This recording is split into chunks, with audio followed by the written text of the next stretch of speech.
Adrian N. Breitfelder, City Clerk, you are hereby directed to call a regular session of the City Council to be held on Monday, November 3rd, 2025 at 6:30 p.m. in the historic Federal Building for the purpose of conducting such business that may properly come before the City Council. Thank you. Good evening and welcome to a regular session of the Dubuque City Council for November 3rd, 2025. As a reminder to our participants, you can provide in-person input or virtual audio and written input during the sections of the agenda where public input is accepted. Input options during the live meeting include: in-person attendees may approach the podium when the mayor asks if there is any public input on the item they would like to speak to. Remote attendees can log into GoToMeeting using the login links, phone numbers, and access code that appear on the broadcast and live stream and posted on the front page of the meeting agenda. This option includes audio input and written chat input. If you are participating via computer, indicate which item you'd like to speak to in the chat function, or note that you would like to speak during the appropriate section. If you are participating via phone, indicate which item you would like to speak to during the appropriate section. All comments, whether in person or virtual, must be accompanied by a name and address. Additionally, written public input is accepted by contacting the City Council directly from the city's webpage at www.cityofdubuque.org/councilcontacts and through the City Clerk's office email at ctyclerk@cityofdubuque.org. This information will be reiterated during the meeting. Attendance for the session is as follows: Mayor Kavanaugh. Here. Council members Farber. Here. Jones. Here. Resnick. Here. Roussel. Here. Sprank. Here. Wethel. Here. City Manager Van Milligan. Here. And City Attorney Brumwell. Here. Thank you, Mayor Kavanaugh. I will turn over to you for the Pledge of Allegiance. Thank you, Adrian. I invite all who are able to please rise and join us for the Pledge of Allegiance. I pledge allegiance to the flag of the United States of America and to the republic for which it stands, one nation, under God, indivisible, with liberty and justice for all. And I will note a change in the agenda. Action item number 2 is pulled from the meeting. We'll move on to presentations. Our first presentation is Dubuque NAACP Thomas Determined Scope Award presentation to the Jewel.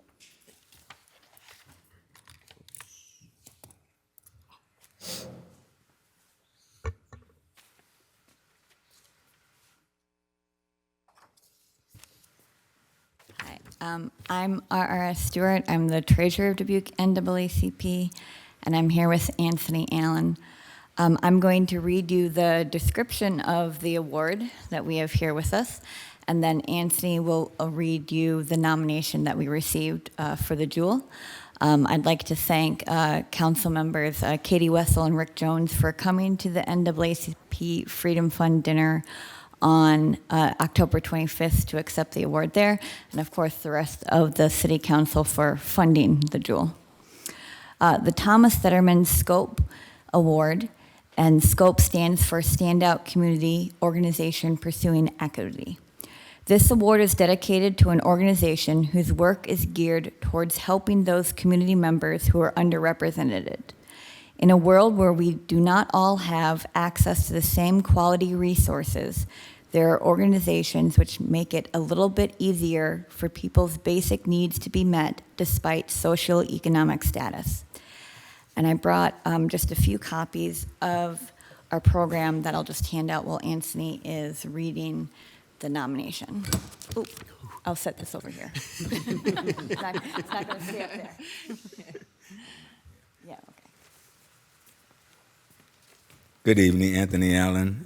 I'm here as president of the NAACP tonight, and I'm going to read the nomination form to you. So, Tom Detterman, SCOPE, Standout Community Organization Pursuing Equity Award. The organization that will be receiving the award is the City of Dubuque Transit Division and the Jewel Minibus. The nomination reads, we are so fortunate in the City of Dubuque to have a city transit division that includes a handicapped service available for anyone over 65 years of age who qualifies for paratransit services in 3 eligibility categories. People with disabilities who are unable to use the route system can use this great system. Door-to-door service available with great hours, Monday through Saturday. Call one day ahead to schedule an appointment. Pickup is very timely within 1 hour before appointment. They contact you before the bus arrives. I use the Jewel as a wheelchair customer for service and highly recommend them for this award for their outstanding services in the Dubuque community. The staff is extremely courteous and friendly and go over and beyond the call of duty to make sure you feel relaxed and safe. And so now we will invite the staff up to receive the award.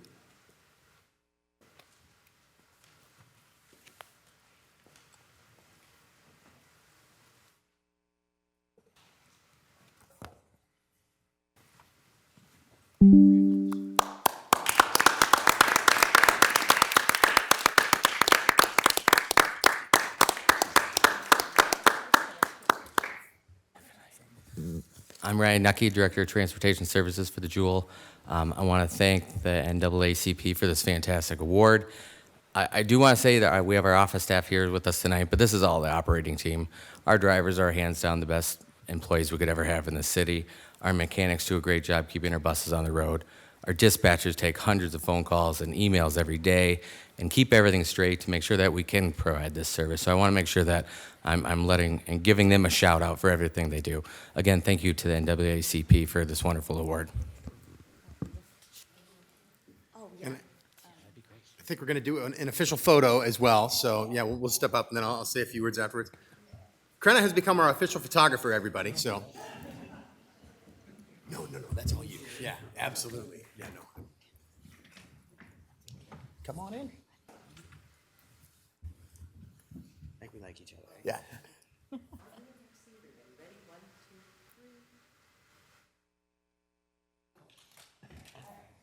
All right. Thanks. Congratulations, guys. Congratulations. Well, as you all make your way back, I just want to say an official congratulations from all of us sitting here. It's great to see the Jewel recognized for the services that we're able to provide in that way. And I thank the NAACP for providing an award like this and awarding it to the Jewel this year. So thank you very much for all the work that everyone does. Our second presentation is Iowa Society of Solid Waste Operations 2025 Innovative Project Award to DMASWA.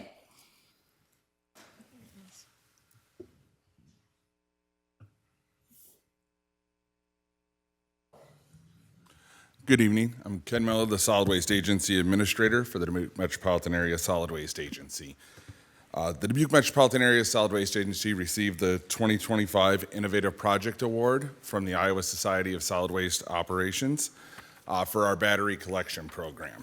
The program's goal is to reduce fires in landfill vehicles, in vehicles going to the landfill, whether they're collecting solid waste or recycling, going to dimmer recycling. So we want to reduce the potential for battery fires for improperly disposed of batteries. And so we came up with a new collection program that utilizes new containers to collect all those batteries. And for those efforts, we received the 2025 Innovative Project Award, which I have with me. That's very nice. Excellent. Yeah, well, congratulations.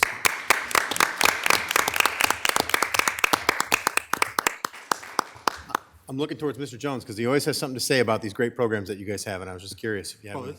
this is a great program, and as chair of the landfill agency board at this time, and our vice chair is sitting at the other end of the dais here.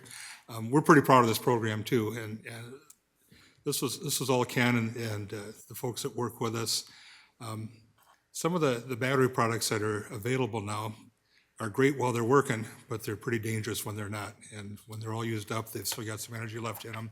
And if that energy gets loose in a compacting vehicle during trash collections or during burial operations at the landfill, it can subject our facilities to very expensive fires. New York City is having a tough time with plug-in bicycles and scooters in large apartment buildings, multifamily structures. And some of these are not UL listed. They're not built to the standards that we would like to see them built to, and they're causing large quick fires that spread pretty quickly. So in the effort to contain this and to make it easy, we're taking all the batteries.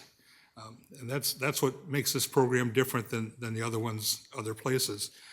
If you drop your batteries off in one of our containers, we'll safely sort them and recycle them to the best of our ability. And it's free to the consumer.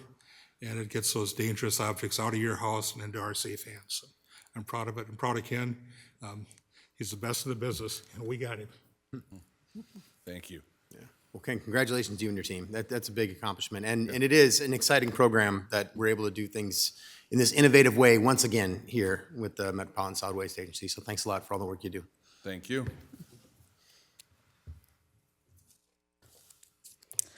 We'll move on to proclamations. Our first proclamation is Hospice and Palliative Care Month. All right, and Diane Fasilius and Carol are here with us this evening.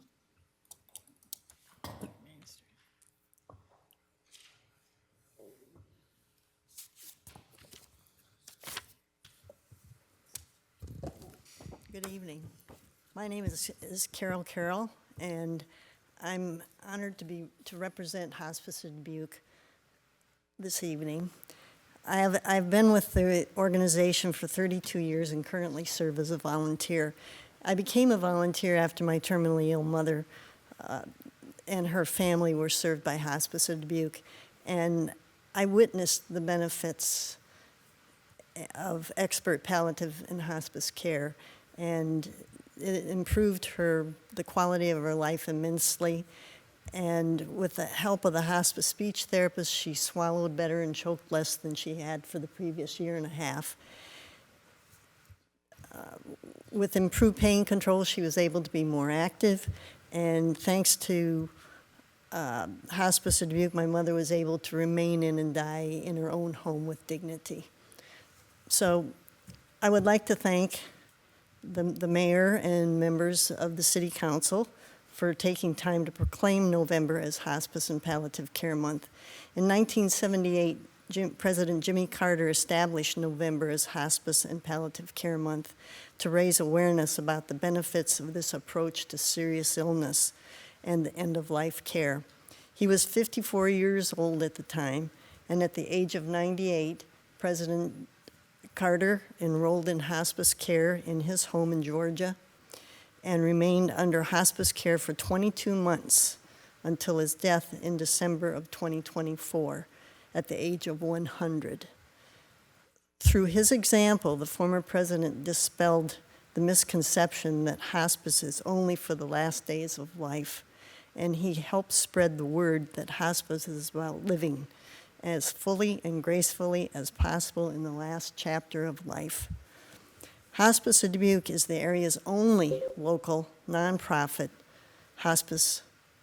For over 42 years, our staff and volunteers have been privileged to journey with thousands in Dubuque and throughout the tri-state area by bringing life-changing care to individuals and their families wherever they reside.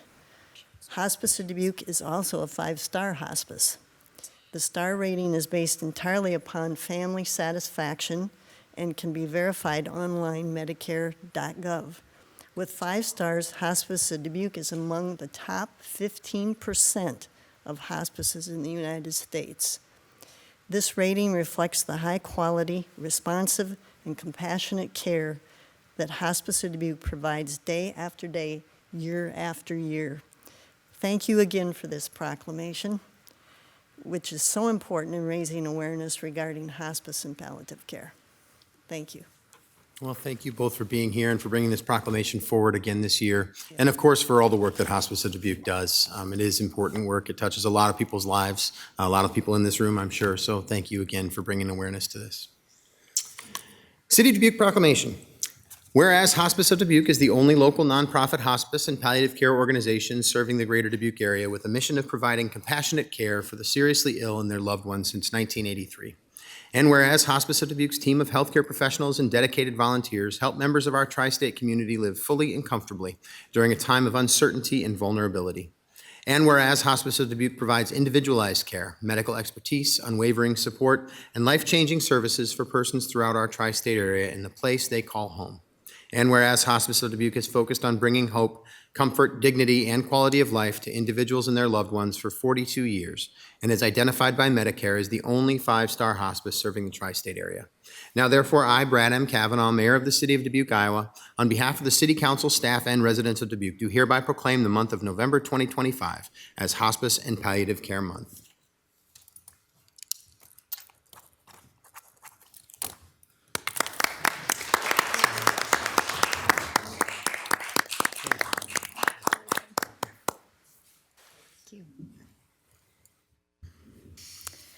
Our second proclamation is Pancreatic Cancer Awareness Day.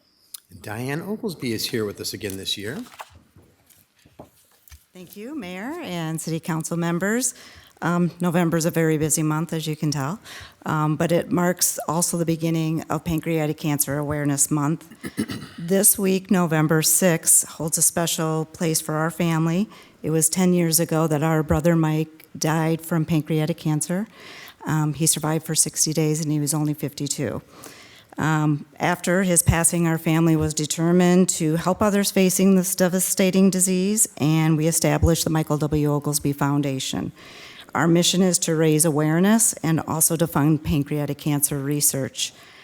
Through our initiative of funding the cure, our goal is to support research that advances early detection, also develops more effective treatment options, extends survival rates, and ultimately finds a cure. Our vision is a future where pancreatic cancer is a treatable and survivable disease.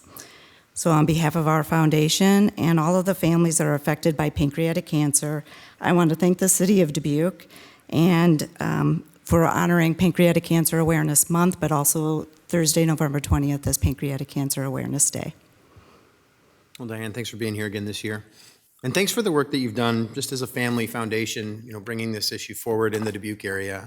It's become a regular occurrence to see the purple and to see the events that you have and all the things and to bring this proclamation forward every year. So we really appreciate it. Thank you. City of Dubuque proclamation.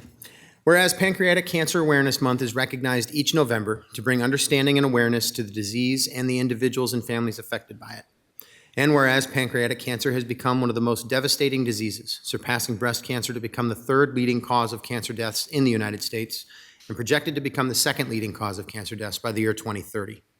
And whereas in 2025, over 67,440 people will be diagnosed with pancreatic cancer in the United States, and 51,980 will die from the disease.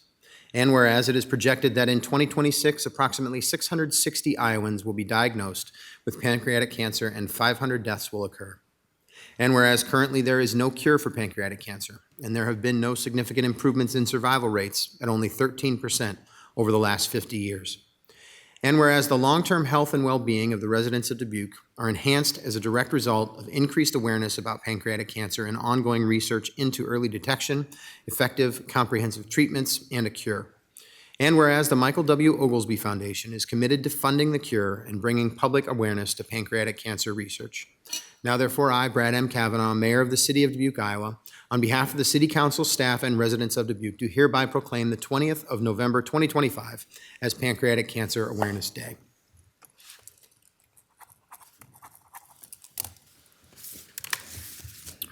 Thanks, Diane. Thanks for being here.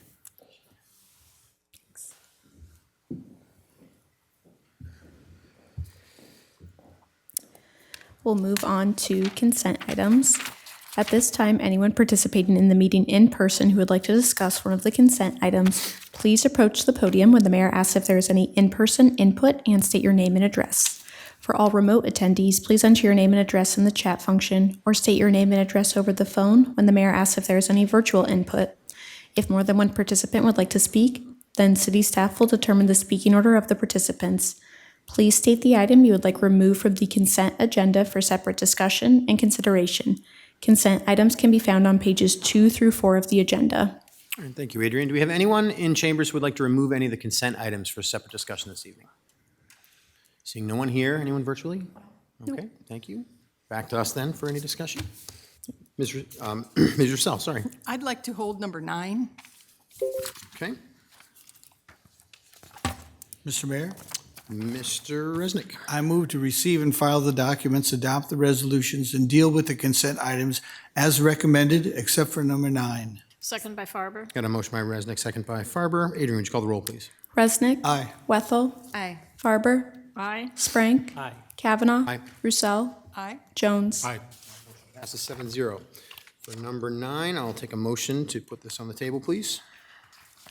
Mr. Mayor, Ms. Russell. I move to, let's see, how shall I say this? I'd like to move to refer this back to the Historic Preservation Commission for a recommendation. I saw in their minutes that they had a long discussion on this one. Hang on, Ms. Russell. Okay. Let's do the motion first. So the motion is to put it back to Yeah. send it back to the Historic Preservation Commission. Okay, thank you. Second by We Farber. got a motion by Roussel, second by Farber. Can I Okay. interrupt for a second? I'm sorry, please. Can we receive and file it first? Oh, You okay. mind? Yep. Yeah, can we Thank you, Granna. receive and file it and then recommend the action? Okay, so I would move to receive and file. And I second as amended. And refer it back? Yeah, you can still put that in the Yeah, motion. yeah. Yes, I receive just and need file. that, receive and file, refer, whatever you want to do. Okay, so I would move to receive and file and to refer back to the Historic Preservation Commission for a recommendation. And second by Farber. All right, so we got a motion by Roussel, second by Farber. All good, Krenna. Thank you very much. Okay, now Ms. Roussel, if you Okay. you can go ahead. So I was reading in their minutes that the Historic Preservation Commission had a long discussion on this particular topic. And I also saw in Wally's memo that item D in the options for council says that we can refer back to the Historic Preservation Commission for a recommendation. And I like to involve our commissions on pertinent topics whenever we can. So that is why I would like to refer this back to the commission for a recommendation. Okay, thank you, Ms. Roussel. I'm going to start with a question. Wally, this might be a question for you, actually. So am I correct in that they did vote on this item? The Historic Preservation Commission voted, but we could still send it back to them as an option to be able to discuss this further, is what? Sure. Wally Wermott, Planning Services Director. Yeah, so this did go before the Historic Preservation Commission at their September meeting. There was a lengthy discussion with regards to the request. The request was, the applicant was Dubuque requesting the removal of the property. They had their process that they would go through to determine if the property is architecturally, historically significant as part of the Conservation District. As you see, there's some, in the minutes are included in your packet tonight with some of the information for your adoption as part of that. During that discussion, they had a very long discussion about the property. The vote was 2 in favor and 6 opposed to remove or approve the demolition permit for the request. Some of the discussion that got brought up was with the historical significance of the property. There was other discussion that was brought up with regards to housing in the area, the remaining building left on the block, some other information with regards to that. So the commission has already ruled on the decision based on that. So coming back to the commission, I guess what we would look at doing is providing some more information probably about how the Washington neighborhood was established, the existing conservation district. That conservation district was expanded as part of the Washington Neighborhood Revitalization Plan, which identified several other things, and provide that to them. If that's something you choose to decide to, if you want to refer it back to the commission. I don't know if there's going to be enough information there to sway the vote to probably still recommend it, but their request would be to remove the entire property from the conservation district. But out of all the ordinances that you deal with, this one's very unusual, right? Because it gives you 4 options. Normally, we're coming to you with the determination of how to proceed. There are those 4 options, like Commissioner Roussel indicated. You can take action tonight, you can set it as an action item, you can do a public hearing on it, or you can refer it back to the commission. And if you do refer it back to the commission, we would place it on the November 20th agenda. That's at your discretion. Wally, Yes. the notes about their vote was kind of confusing to me because it said they voted to not approve the demolition because it was in a district. So it seemed like if we were just taking it out of the district after they decided that it wasn't, I don't know, it just seemed like we were disregarding their decision. Could you help me understand more what they were really Sure, so trying to do? Sure, their purpose and their charge, based on the conservation district, is to determine if the property is architecturally, historically significant. If it is, then they should deny the demolition permit. So that was a determination that they made. So in the past, when we had these requests come before the city council to remove properties from the conservation district, you have the ability to look at a greater whole, right? So the commission's not going to look at other factors that may come into play for the reasons for removal of the property. At the Historic Preservation Commission, it was brought up with regards to the future overpass that's looking at being placed on 14th Street. Now, plans aren't set exactly how the overpass is going to be looking at being designed. Dutrack mentioned at the meeting they're taking a preemptive look at, purchasing the property because they feel that there may be potentials for loss of some of the parking lot area and some access to the property. That was discussed at the Historic Preservation Commission. That's something the commission can't take in consideration. Their consideration is the building itself. That may be something you guys can take in consideration as a whole. So. Yeah, Ms. Wethel. As I read through, my question was, is there that much more information that you have to bring them? Most of the information they've already had at their hand. There was, if you read the minutes, it's a little confusing because as you read through it, several of the commissioners agreed that there may not be historical significance, architectural significance to the case. During the discussion, I kind of explained it 3 times when we make this motion that if you vote in favor of it, for the request, then that's going to deny the demolition permit. If you oppose it, then you're going to wind up, if you vote in favor of it, you're going to, now I'm confusing my own self. So the motion was to approve the demolition permit based on the property not having architectural historical significance. So 2 people agreed with that and 6 opposed to it. So with that vote, it denied the demolition permit. So there are options that they have the ability to go through. They can appeal their decision to the city council. They can alter the conservation district.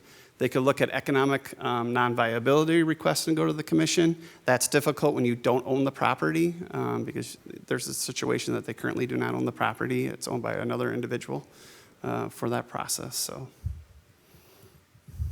Okay. Mr. Jones? Is the conservation district the barrier, or is it a barrier? So the conservation district is what's in the ordinance, and we have to follow what's the rules. So I don't know what you mean by a barrier, Mr. Jones, but Is it the only barrier to the commission getting to a yes? the commission, what they follow in the ordinance, they determined that it's architecturally historically significant based on the information that was provided to them. So.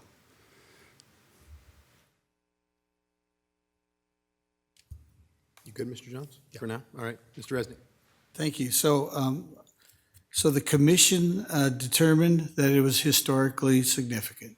Based on the vote, yes. 2 in favor and 6 opposed. So basically, And 6 individuals said yes.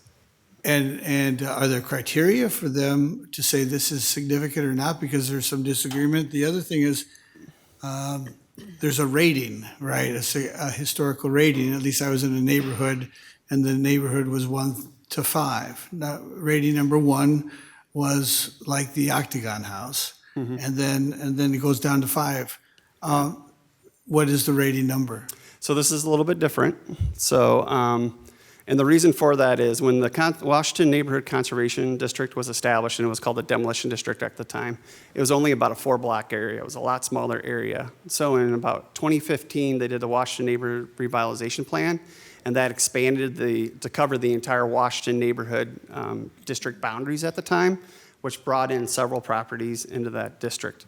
When that analysis was done for the historic districts, and in 1979, when Bruce Kavinsky did that survey, they identified properties that are architecturally and historically significant throughout the entire city.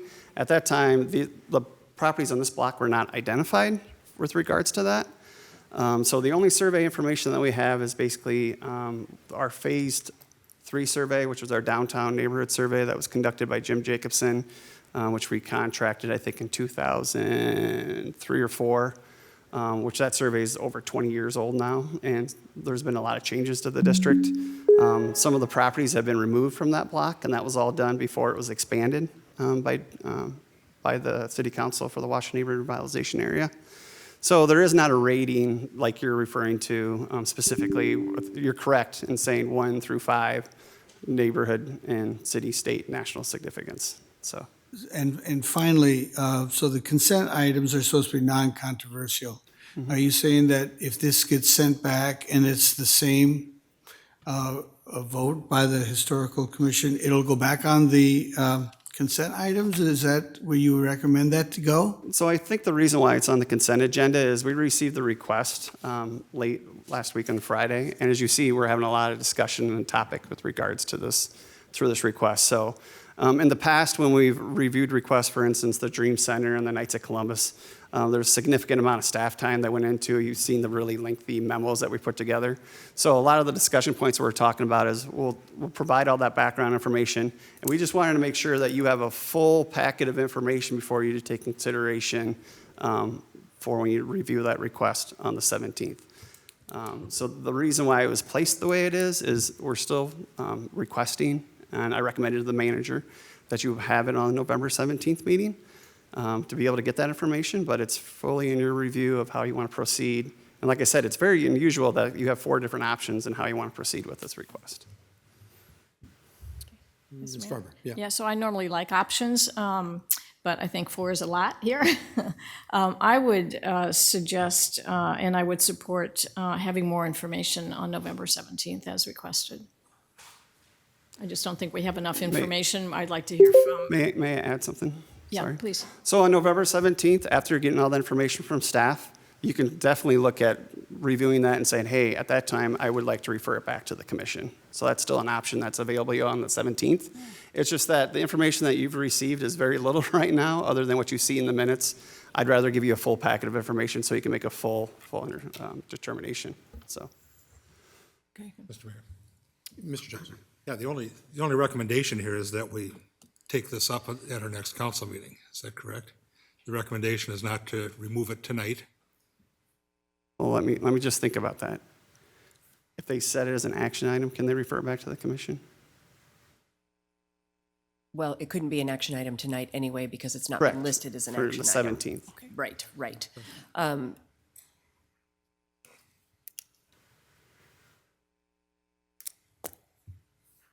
My question is, if this is on the agenda for the 17th, the 4 options would still be there to exercise at that time. Correct. You may not be able to act depending on what the decision of the body is on the 17th. You might have to then have it on an additional future agenda. So for example, if it's on the consent agenda on the 17th, then if you wanted it to be an action item, it would need to be an action item at the first meeting in December.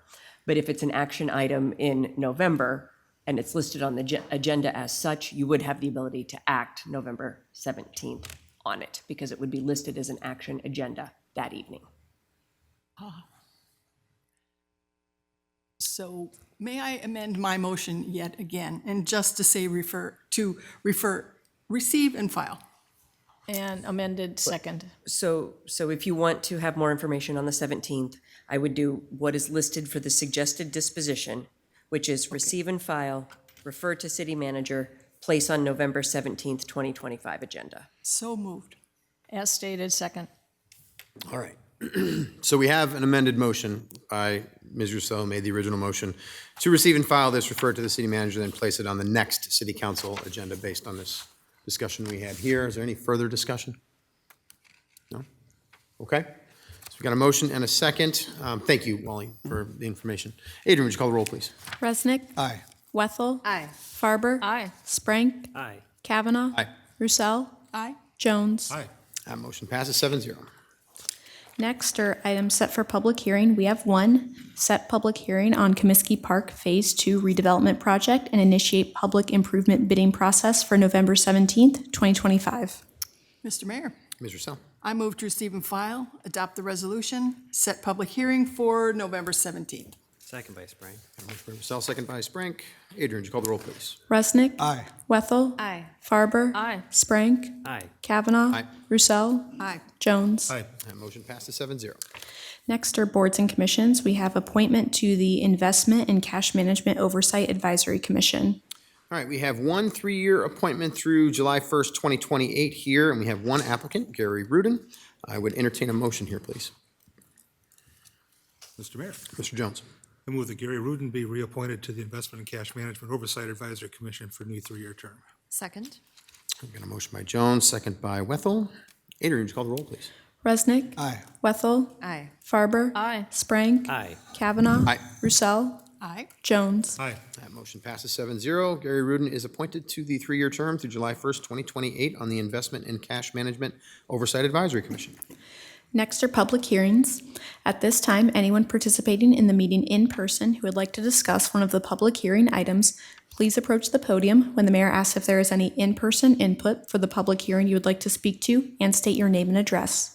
For all remote attendees, please enter your name and address in the chat function and state your question, or state your name and address over the phone when the mayor asks if there is any virtual input for the public hearing you would like to speak to. If more than one participant would like to speak, then city staff will determine the speaking order of the participants. Public hearing number 1 is resolution approving an assignment of development agreement by and between the City of Dubuque, Iowa and Franklin Investments LLC to Franklin Apartments LLC. Mr. Mayor, Mr. Sprank. I motion that we receive and file and adopt the resolution. Second. Motion by Sprank, second by Wethel. Mike, please. Thank you. Economic Development Director Jill Connors is recommending City Council adopt the attached resolution approving the assignment of development agreement by and between the City of Dubuque and Franklin Investments LLC to Franklin Apartments LLC. The City of Dubuque and Franklin Investments, operated by local developer Gary Carner, entered into a development agreement dated April 4th, 2011 for the redevelopment of 39 Bluff Street, including the creation of 29 new residential rental units. The agreement included a downtown rehabilitation grant, a downtown housing creation grant, a downtown rehabilitation loan, and a 15-year tax increment financing incentive. The agreement is still in effect and terminates on June 1st, 2028. The initial rehabilitation and housing creation project at 39 Bluff Street is now complete. Franklin Investments LLC intends to sell the property at 39 Bluff to Franklin Apartments LLC, operated by local developer Jeff Manders. As part of the real estate purchase, Franklin Investments LLC will assign the terms and conditions of the development agreement to Franklin Apartments LLC, which agrees to be bound by said term and conditions. The assignment of the development agreement requires the consent of the City Council. I concur with the recommendation and respectfully request Mayor and City Council approval. Thank you, Mike. We're on a public hearing to consider City Council adopt the attached resolution approving the assignment of development agreement by and between the City of Dubuque, Iowa and Franklin Investments LLC to Franklin Apartments LLC. Do we have anyone here in chambers to address us on this item? Seeing no one here, anything virtually? No. All right, thank you. All right, back then to us for any discussion. Mike, I'll start with a question here.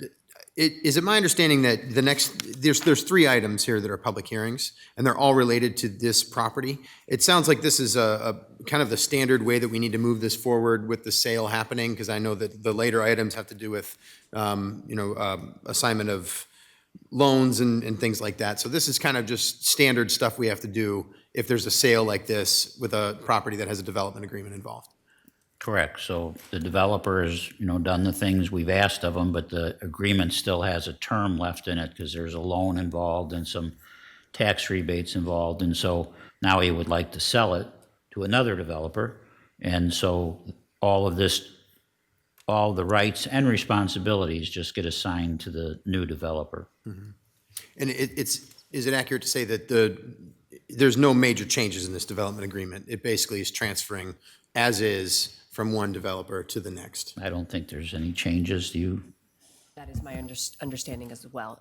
That's why we're assigning it. If there were going to be changes, it wouldn't be an assignment. It would have been like a release, and there would have been like a new development agreement. I guess the one thing that might be considered a small change, but I don't know if it really is I think it's the last of the 3. It's where the bank takes first position because the bank is doing a loan so the person can buy the project. Yeah. That's a standalone item. It doesn't change the terms of the development agreement or anything like that, but that has there would be provisions in those documents saying that the city must consent to be subordinate, and so that's why that item is listed as a standalone. Got it. And that's public hearing number 3 tonight. Correct. All right, thank you. All right, thanks for that clarification. Mr. Resnick. Just building on that, Mr. Van Milligan, and I see that there's no monies from the City of Dubuque involved, but of all those different things that you mentioned, all those conditions that the original developer had. Have the taxpayers been made whole then by this agreement already? So it's really, all the city business has been taken care of, or what hasn't been taken care of has been agreed to by the second person here? Right, so the developer did the project that they were obligated to complete, the renovation of the building, and turn it into apartments. And then part of that was a low-interest, long-term loan, and so there's still some money owed on that loan. So, but the new developer is just assuming that obligation. Okay, so I guess I was just wondering why the banks are first, and, I mean, was the city first as far as to be made whole, and then now we're second?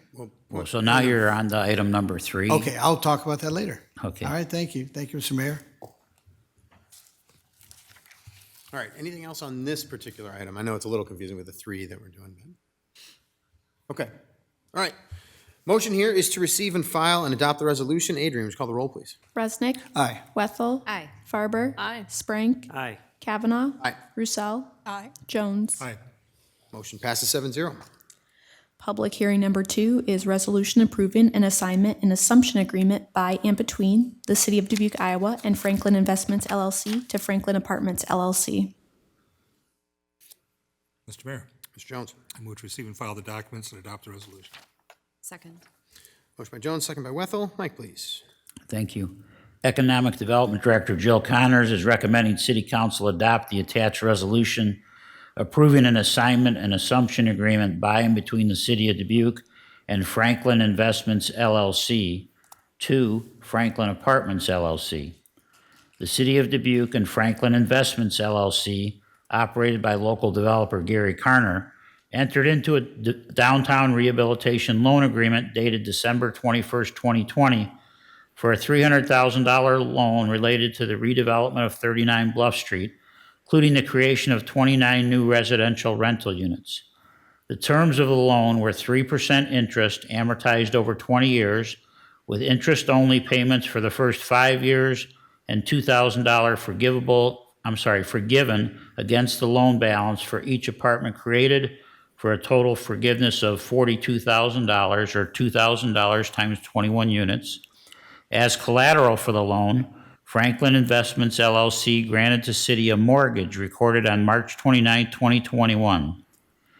The initial rehabilitation and housing creation project at 39 Bluff Street is now complete. Franklin Investments, LLC intends to sell the property at 39 Bluff to Franklin Apartments, LLC, operated by local developer Jeff Manders. As part of the real estate purchase, Franklin Investments, LLC has agreed to the loan to Franklin Apartments, LLC, and Franklin Apartments, LLC has agreed to assume the loan under the existing terms. The loan requires consent of the City Council of the city for any assignment from Franklin Investments, LLC. I concur with the recommendation and respectfully request Mayor and City Council approval. Thank you, Mike. Mayor, in a public hearing to consider City Council adopt the attached resolution approving an assignment and assumption agreement by and between the City of Dubuque, Iowa and Franklin Investments, LLC to Franklin Apartments, LLC. Do we have anyone here in chambers to address us on this item? Seeing no one here. Anyone virtually? No. Nope. Thank you. Back to us then for discussion. Seeing and hearing none.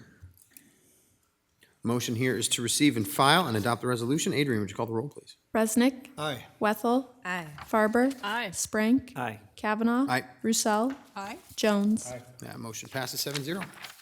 Public hearing number 3 is resolution approving a subordination agreement by and among the City of Dubuque, Iowa, Franklin Apartments, LLC, and Premier Bank. Mr. Mayor, Mr. Sprank. I motion that we receive and file and adopt the resolution. Second by Farber. Motion by Sprank, second by Farber. Mike, please. Thank you. Economic Development Director Jill Connors is recommending City Council adopt the attached resolution approving the subordination agreement by and between the City of Dubuque, Franklin Apartments, LLC, and Premier Bank. The City of Dubuque and Franklin Investments, LLC, operated by local developer Gary Karner, entered into a downtown rehabilitation loan agreement dated December 21st, 2020 for a $300,000 loan related to the redevelopment of 39 Bluff Street, including the creation of 21 new residential rental units. As collateral for the loan, Franklin Investments LLC granted the city a mortgage recorded on March 29, 2021. Franklin Apartments LLC, operated by local developer Jeff Manders, intends to purchase the property at 39 Bluff Street. Premier Bank is financing the real estate purchase and requires a first secured position of repayment. Since the city mortgage was recorded in 2021, the city currently has the first secured position. Historically, the city has consented to subordinate its secured position behind a primary lender. The primary lender will have a higher loan amount and therefore more risk associated with its loan. The appraised value of the property to be purchased is $2,789,000. This appraised value is above the city mortgage and the Premier Bank loan amount. I concur with the recommendation and respectfully recommend Mayor and City Council approval of the subordination agreement by and between the City of Dubuque, Franklin Apartments LLC, and Premier Bank. Thank you, Mike. We are on a public hearing to consider City Council adopt the attached resolution approving the subordination agreement by and between the City of Dubuque, Iowa, Franklin Apartments LLC, and Premier Bank. Do we have anyone here in chambers to address us on this item? Seeing no one here, virtually? No. Okay, excellent. Thank you. Back to us then, Mr. Resnick. Thanks for your patience. So, Mr. Van Milligan, I guess I'm just looking for more information. And so when we subordinate the city's interests, we were first and now we're second as far as secured position. Can I chime in? We were not first, we were second. So are we? We were second, but we did not have to subordinate because they already had the mortgage with Premier at the time. Their Premier mortgage was from 2015. So when they got their loan from us in 2020, 2021, we did not have to subordinate because we were automatically second position. So I think there was a typo perhaps in the information saying that we were first position. We were second with Franklin Investments LLC, and what they're asking us to do is the same thing, same lender, Premier both times. Premier would be in first position. They're asking us to subordinate what the remaining balance that is owed to us for us to be in second position. I see. So we have not increased the exposure. If everything goes south, we haven't increased the exposure to the citizens of Dubuque. No. That was my main concern. So thank you very much, both of you, for that information. Thank you, Mr. Mayor. All right, thank you, Mr. Resnick. Anyone else? Okay. Motion here is to receive and file and adopt this resolution. Adrian, would you call the roll, please? Resnick. Aye. Wethel. Aye. Farber. Aye. Sprang. Aye. Kavanaugh. Aye. Roussel. Aye. Jones. Aye. That motion passes 7-0. Public hearing number 4 is Ambassador Court Storm Sewer Reconstruction Project public hearing. Mr. Mayor, So, I move to receive and file and adopt the resolution. Second. got a motion by Marcel, second by Wethel. Mike, please. Thank you. City Engineer Gus Sahoyas is recommending City Council adopt a resolution approving the plans, specifications, form of contract, and construction estimate of $128,830.50 for the Ambassador Court Storm Sewer Replacement Project. This project provides for the extension of 380 feet of storm sewer along Embassy West Drive to address the drainage issue on Ambassador Court. The current drainage system for Ambassador Court is tasked with accommodating drainage from parts of Pennsylvania and Embassy West Drive. Due to capacity issues, stormwater overwhelms the existing storm sewer, such as stormwater will flow out of the system and flood Ambassador Court from curb to curb and flood an adjacent home and neighboring properties. Also, the street is impassable during major rainfall occurrences. I concur with the recommendation and respectfully request Mayor and City Council approval. Thank you, Mike. We're on a public hearing to consider City Council adopt a resolution of approving the plan, specification, form of contract, and construction estimate for the Ambassador Court Storm Sewer Replacement Project. Do we have anyone here in chambers to address us on this item? Seeing no one here. Anyone virtually? No. Thank you. All right, back to us for discussion. Mr. Resnick. Yes, I would just like to thank Mr. Sahoyas and his staff. And this type of thing is so frustrating to our citizens sometimes when things are happening like this and they feel helpless. And the way that we respond to help and clear the storm water is going to be great. I appreciate the extra work that goes into this, and it's very much appreciated. So thank you to you and your team and the staff. Thank you, Mr. Mayor.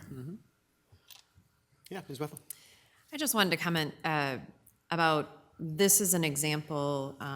When we go to the memo that lines out the bidding process that we went through, the transparency in which we lay it out for everyone, the specific project schedule that is laid out down to the day, and how our staff works incredibly diligently to be transparent in the process, outline the timeline of the process, and the process for accepting the bid.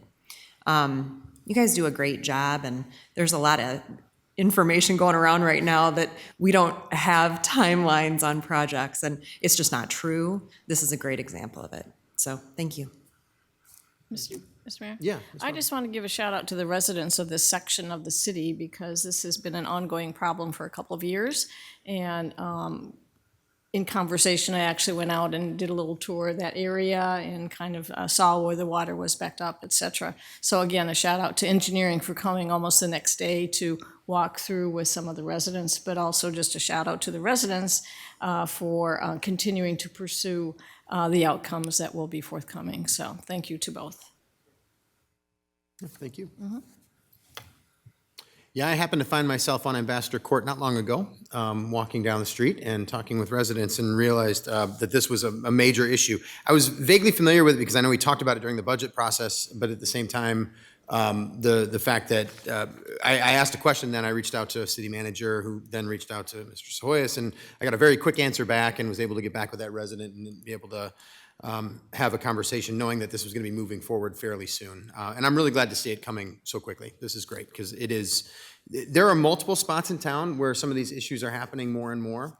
It's the main reason I think that we talked a lot about flooding when we did goals and priorities this year, because we're seeing more of this as we see worse rain events, and it's happening in specific places that didn't necessarily have it quite as bad before. It's been happening for years, but it's getting worse and worse. So we recognize this. Our engineering team recognizes this. It's a major issue, and we're going to keep dealing with it.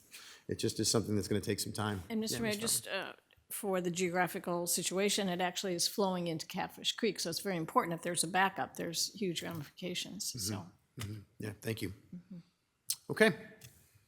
All right, motion here is to receive and file, adopt this resolution. Adrian, would you call the roll, please? Resnick. Aye. Wethel. Aye. Farber. Sprank. Aye. Kavanaugh. Aye. Roussel. Aye. Jones. Aye. That motion passes 7-0. Public hearing number 5 is resolution approving and amending and restated lease agreement by and between the City of Dubuque, Iowa and Peer Pressure Marine, Iowa, Inc. Mr. Mayor, Let's go with Ms. Wethel. I move to receive and file and adopt the resolution. Second by Sprague. Got a motion by Ms. Wethel, a second by Mr. Sprank. Mike, please, sorry. Economic Development Director Jill Connors is recommending City Council adopt the attached resolution approving the amended and restated lease agreement by and between the City of Dubuque and Peer Pressure Marine. Peer Pressure Marine has been the tenant of the property located at 1201 Shiras Avenue Extension since executing an initial lease with the City of Dubuque on October 29, 1956. Lessee operates a marina along the Piasta Channel off the Mississippi River, including such services as annual boat slip rentals, winter boat storage, full-service restaurant with indoor-outdoor dining, boating supplies, marine parts store, transient boat docks, and live music events. Staff discussions and negotiations have led to a proposed amended and restated lease agreement with the following key elements. Number 1, the amended and restated lease will be in effect from January 1st, 2029 to December 2053. Number 2, the leased premises will be used only for the services and amenities described in Section 1.3 and no other purposes without the prior written consent of the city. Number 3, rent will be 3% of gross sales of the prior calendar year. Number 4, lessee will construct improvements on the leased premises as described in Exhibit B of the agreement within the time frame set forth in that exhibit. Number 5, upon termination of the lease, the lessee will be responsible for removing any of the new improvements that the city so requests. The lessee improvements mentioned in item 4 above include the following on the included schedule. Phase 1, to be commenced no later than January 1st, 2029, and completed no later than April 1st, 2030. Replace docks D and E with new docks, new shore-to-dock gangways with security doors, finish parking lot improvements, install security cameras and lighting on premises, security cameras and lighting to cover all leased property. Phase 2, to be commenced no later than January 1st, 2035, completed no later than April 1st, 2036. Build new masonry shower house, replace the outdoor pole sign. Phase 3, to be commenced no later than January 1st, 2037, completed no later than April 1st, 2038. Complete replacement or major rebuilds of docks I and J, and remove or repair docks A, B, and C. The agreement increases rent income for the city by approximately 50% compared to the current lease, requires the lessee to pay the real estate taxes on the property, a $32,000 savings for the city, and replaces old language with new lease provisions to meet current requirements of the city. I concur with the recommendation and respectfully request mayor and city council approval. Thank you, Mike. We are on a public hearing to consider city council adopt the attached resolution approving the amended and restated lease agreement by and between the city of Dubuque, Iowa and Peer Pressure Marine. Do we have anyone here in chambers to address us on this item? Seeing no one here, anything virtually? Steve Lonsbach did submit written input that's been uploaded with the agenda item. Thank you very much, Adrian. All right, back to us for any discussion then. Mr. Mayor, Mr. Jones. this is an exciting list of improvements. It's a better lease for the city. It's a great commitment on behalf of the company, and they run a great little corner of our world at the end of Hawthorne Street, and I'm happy this came together. And I really appreciate the letter of support of the process that we got from Mr. Lonsbach. But this is what we're talking about when we talk about public-private partnerships. This is a private enterprise that's going to operate on public land with a lease agreement that's beneficial to the city and provides them an opportunity, I hope, to thrive and do a ton of business. So glad we're going to support this tonight. Yeah, Mr. Jones. Yeah, go ahead, Mike. Mr. Mayor, actually, I'd be remiss if I did not read some of the letters from Steve Lonsbach, one of the owners of the marina, about the negotiation process, especially in the light of some of the criticism I've heard from some people about how the city partners with private developers, and I'll say unwarranted criticism. So in this letter to the mayor and city council, Mr. Lonsbach says, in a letter dated March 24th, 2025, the city invited Dubuque Marina to enter discussions for a new lease for the city-owned marina property at 1201 Shiras Avenue. We have been in discussion with the city since that time. Recently, those negotiations reached a successful conclusion, and a new lease draft is available for review and approval by the city council. This new lease will come to the city council on November 3rd. As I will be unable to attend that meeting, I want to submit this letter in advance to respectfully ask for your favorable consideration and ratification of this new lease. And then he goes through to talk about some of the parts of the lease that I've already mentioned. It says, I want to thank the city, and especially Barry Lindahl, so Senior Counsel Barry Lindahl, and Jill Connors, so Economic Development Director Jill Connors, and their teams. Throughout this months-long process, they proved to be strong, professional, and respectful advocates for the city. A new era of investment will be ushered in at the marina property as a direct result of the extended term provided by the new lease. We look forward to overseeing those improvement projects and continuing our positive relationship with the city. I would make myself available anytime should you have any questions about the new lease or about any other topic. On behalf of my partners, I wish to thank you in advance for your support of the new lease. I apologize, but I'm reading one of that sections again. I want to thank the city, and especially Senior Counsel Barry Lindahl and Economic Development Director Jill Connors and their teams. Throughout this months-long process, they proved to be strong, professional, and respectful advocates for the city. Thank you. Thank you, Mike. Other questions or discussion? Yes, I'm very glad to see this. I mean, you know, we've been talking a lot about riverfront leases over the last few years, and Mike, you've worked with different folks to negotiate riverfront leases. And it's kind of mentioned here in this letter too, you know, this replaces a lease that was put in place quite a while ago. And these leases weren't necessarily as favorable to the city as they could have been. But, you know, we face some options when we do something like this. You can make things really favorable for the city and make it really hard for the property manager to work with things and the private owner of the business. Or you can come to some sort of an agreement that works really well for both parties. And I think that we've done that in this case very successfully. So thank you for your work on it and for the work of everybody who was involved. Okay. Motion here is to receive and file and adopt the resolution. Adrian, would you call the roll, please? Resnick. Aye. Wethel. Aye. Farber. Aye. Sprank. Aye. Kavanaugh. Aye. Roussel. Aye. Jones. Aye. Motion passes 7-0. Next is public input. At this time, anyone participating in the meeting may address the City Council on the action items on the agenda or on matters under the control of the City Council. For all in-person attendees, please approach the podium and state your name and address when the mayor asks if there is any in-person input. For all remote attendees, please enter your name and address in the chat function or state your name and address over the phone when the mayor asks if there is any virtual input. If more than one participant would like to speak, then city staff will determine the speaking order of the participants. Individual remarks are limited to 5 minutes, and the overall public input period is limited to 30 minutes. Under the Iowa Open Meetings Law, the City Council can take no formal action on comments given during public input or that do not relate to the action items on the agenda. Thank you, Adrian. Do we have any public input this evening? Seeing and hearing none here. Anything virtually, Kevin? Okay. No input. All right. Then we will move on to action items, please, Adrian. Action item number 1 is award contract for the 2025 Water and Resource Recovery Center, MCC Communications and PLC Upgrades Project. Mr. Mayor, Mr. Jones. I move to receive and file the documents and adopt the resolution.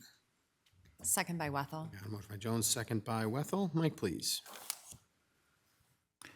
Water and Resource Recovery Center Director Darren Murring is recommending City Council award of the construction contract for the 2025 Water and Resource Recovery Center Motor Control Center Communications and Programmable Logic Controller Upgrades Project to the ESCO Group of Marion, Iowa, in the amount of $2,360,000. I concur with the recommendation and respectfully request Mayor and City Council approval. Thank you, Mike. Discussion. Mr. Resnick. Mr. Mayor, I see Mr. Meering here tonight. I was hoping he could tell our residents what's going on with this project and why it's $2 million. There's a lot that goes into it, but it's a big project, and I'd love to have the residents know more about it.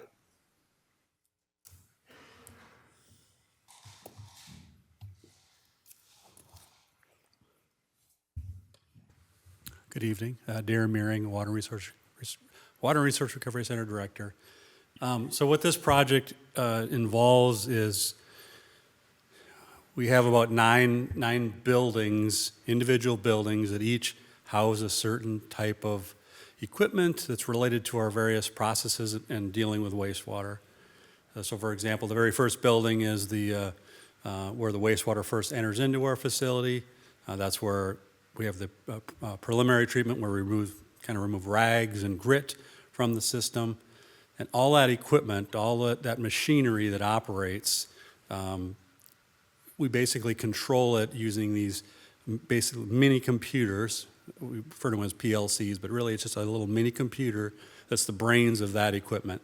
So that allows us to communicate with that equipment, those machines, the bar screens that continually remove the rags. So with that PLC, we can program that to happen depending on how deep the water is. Building up along that screen to make them operate more frequently because that's an indication there's more stuff that needs to be removed. And as water level goes down, we can ramp those back down. So all that logic and computer programming ability helps us to both monitor what's going on with that equipment, actually operate it if we need to tweak it, make adjustments to make it work more efficiently or depending on the different flows that are coming in. And then also to track data. So all that goes into what we call our SCADA, which is just Really, it's bringing all that information into one place where then our operators and maintenance staff can, again, monitor what's going on, change settings, have alarms go off so that we are notified if something's not within where it's supposed to be operating, or it fails so that we have right away advance notice of things like that. So the reason why the project is expensive is we have to go through every one of these buildings and not only replace these electrical control systems, but we also have to kind of upgrade to the latest generation. So some of our existing facilities are old copper wire type installations where now everything is moving to fiber optics.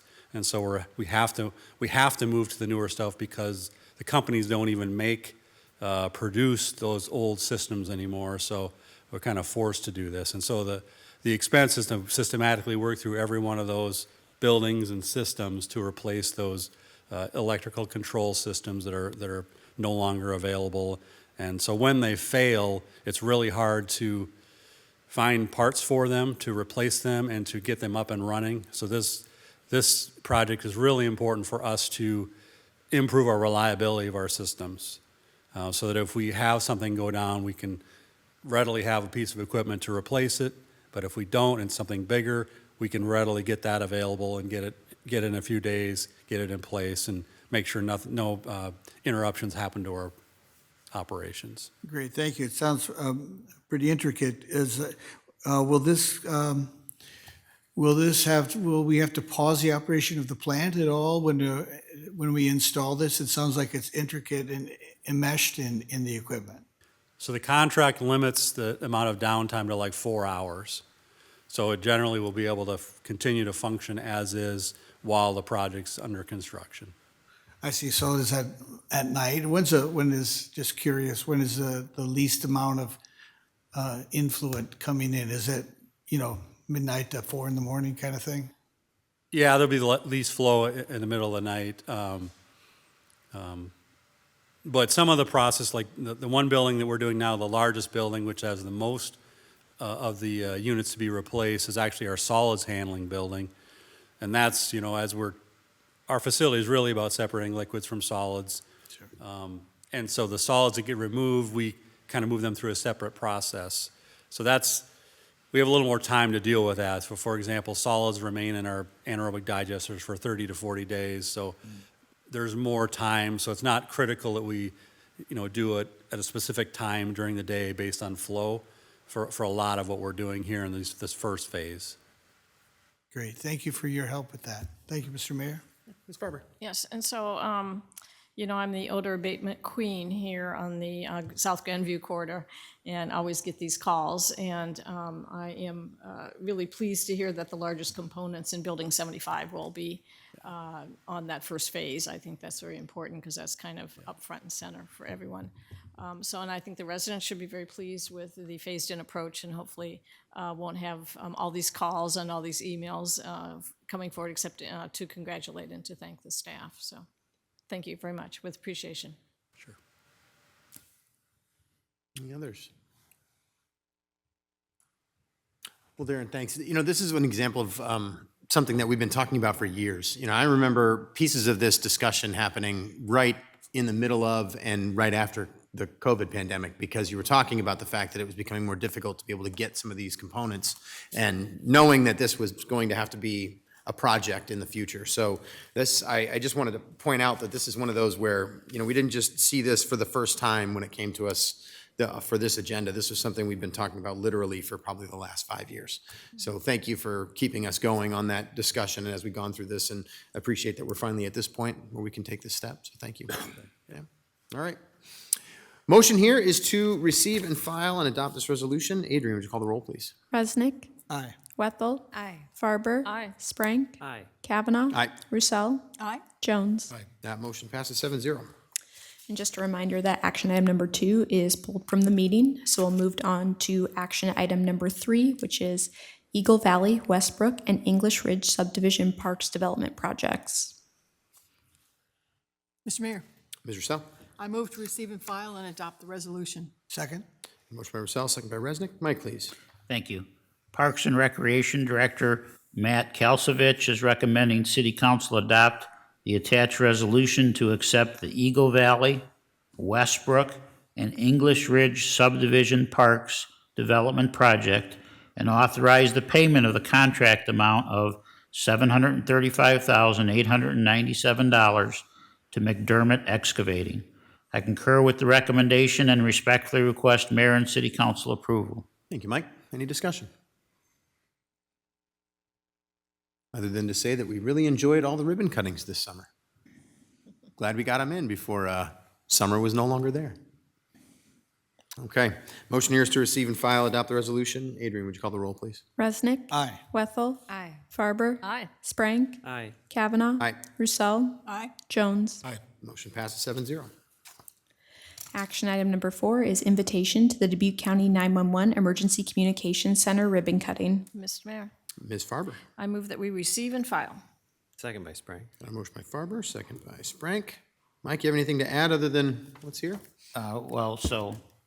What the invitation is Thursday, November 6th at 4:30 PM at 7880 Chavanel Road will be the ribbon cutting on the new Dubuque County 911 Emergency Communications Center. This is one of our signature partnerships, but also I'll say one of our many partnerships.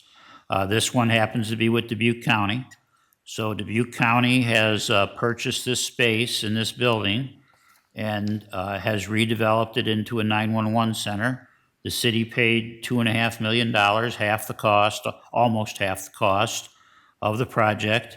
And then, as has been going on for the last, over 35 years, the city actually operates the 911 center.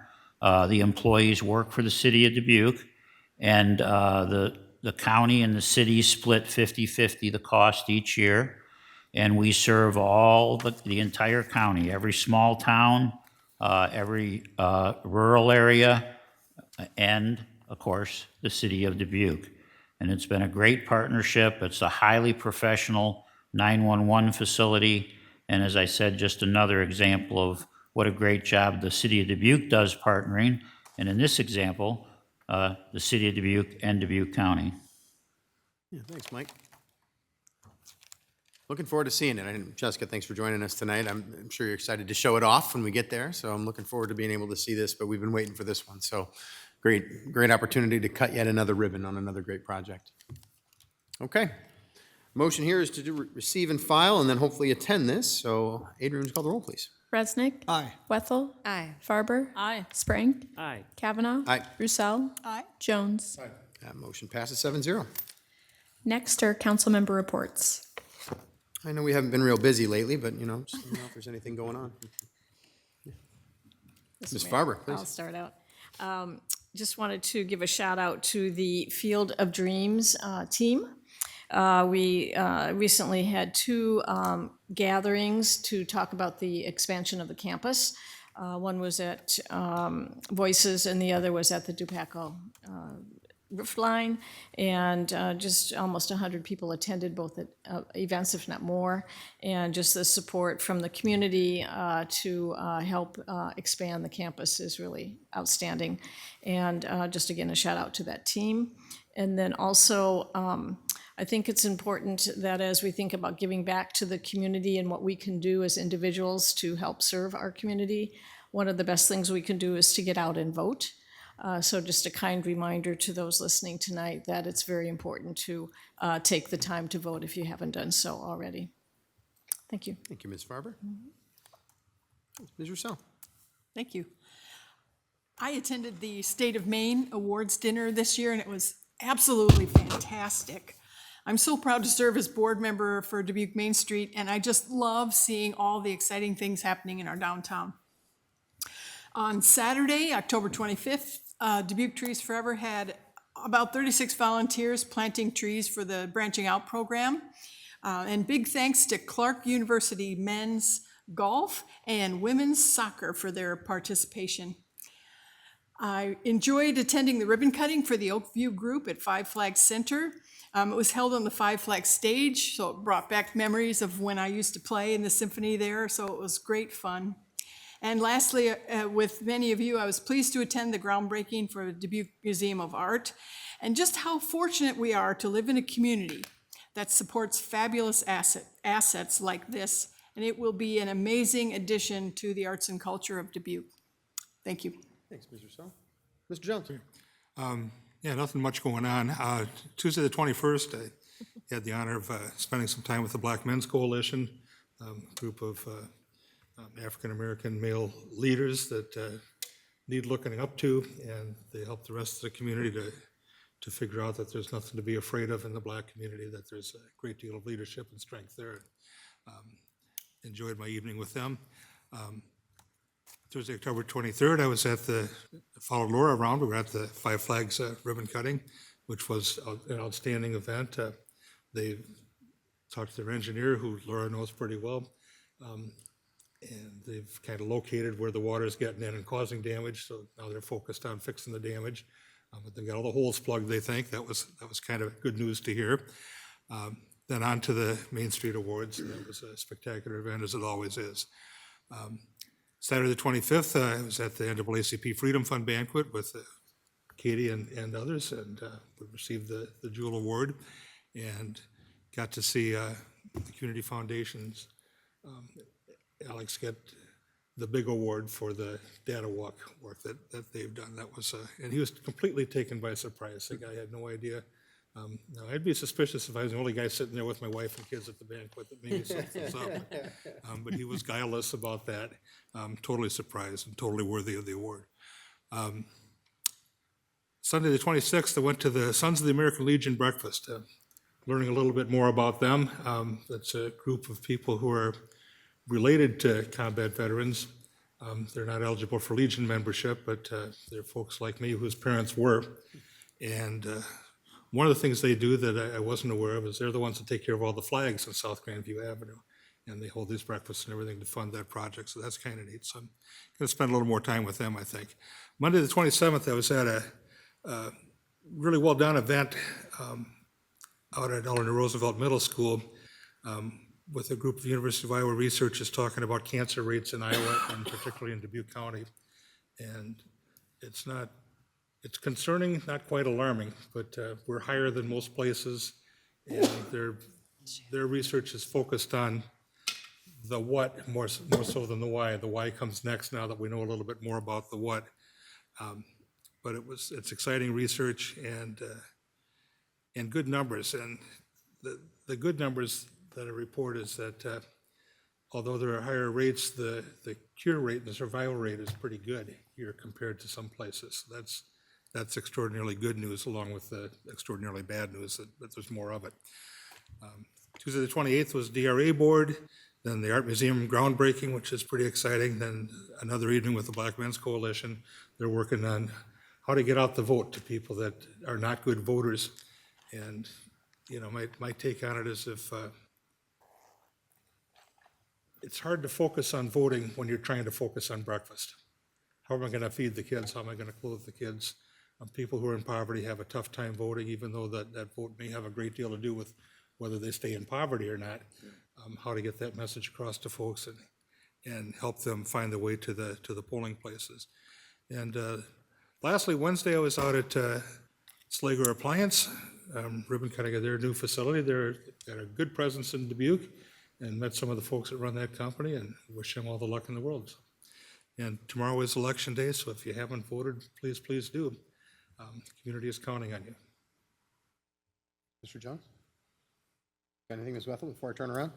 Sure. So I serve as the city council representative to the Dubuque County Early Childhood Board. And just our last meeting, we discussed a great deal about those who are in need and concerns related to SNAP benefits. And so I want folks to remember that we're talking about children. We're talking about children that don't have food. And in our community, we have incredible organizations that are there to support families that are going hungry without that benefit. But there's only so much that can be done. And so I I am concerned about people's health and well-being. It's who I am and what I have done professionally before coming to City Council. But in this case, it's extraordinary. So I would just ask anyone who's able to make a donation to area organizations that help to feed our community to please do it now. If you've ever considered it, now is the time. And I am very grateful for so many people already coming together to feed Dubuque. Thank you. Thank you. Mr. Sprank. Thank you, Mr. Mayor. Since the last time we've met, well, we've all been busy campaigning, but on the 25th, my neighborhood association, the North End Neighborhood Association, we did a Halloween kind of safe trick-or-treating in our neighborhood. We had about 50 kids show up. We were hoping, the year before we had a lot more, but we took the 50 kids. They got a lot of candy. And then I virtually attended my DRA meeting, met with the Dubuque Fed folks, Fly-By-Night, which has been a really interesting, they've been around a little, I think 39 years, I think they are. They did a wonderful kind of, they usually do wonderful plays. This was kind of just an interesting, just something different for them, which was fun to attend on the other night. So, but just as everyone said about the upcoming election, please vote, folks. It's important. So, thank you. Thank you. Mr. Resnick. Thank you. So I was happy to be a part of the Loras College presidential inauguration of Michael Doyle. Featured our own good mayor as part of the ceremony. But I think it really is important to think about, the support of our institutions of higher learning, the colleges, universities. They add so much to our community. And there's a fresh start at Loras, and they're excited about that. And Clark is looking for a fresh start as well recently. UD has been doing very well in so many aspects. It's important for our community and to have our community support and our best wishes and prayers that they can come through to serve their students and continue to help our community to flourish. Thank you, Mr. Mayor. Thank you. Well, I didn't hear anything mentioned that I have to add. So thank you for being so active, all of you. You have, that's one of the things that I really do appreciate about serving with you is when I go to community events, I see you there. There's a lot of things happening and you are very invested in the community and I appreciate that very much about you as a city council. So, all right. Okay, well, everybody already said to get out and vote tomorrow, so I don't need to say that again, but I just did. So make sure we do. All right, we do have a closed session, so I will entertain a motion, please. Here, Mr. Mayor. Mr. Jones. I move that the city council go into closed session in accordance with chapter 21.5 of the Code of Iowa to discuss pending litigation and potential purchase or sale of real estate. Second by Wethel. Motion by Jones, second by Wethel. For the record, the city council, the attorney the city council will be consulting with and the issues to be discussed in closed session is city attorney Colonel Brumwell. Adrian, would you call the roll, please? Resnick. Aye. Wethel. Aye. Farber. Sprank. Aye. Kavanaugh. Aye. Roussel. Aye. Jones. Aye. Motion passes 7-0. We are in closed session.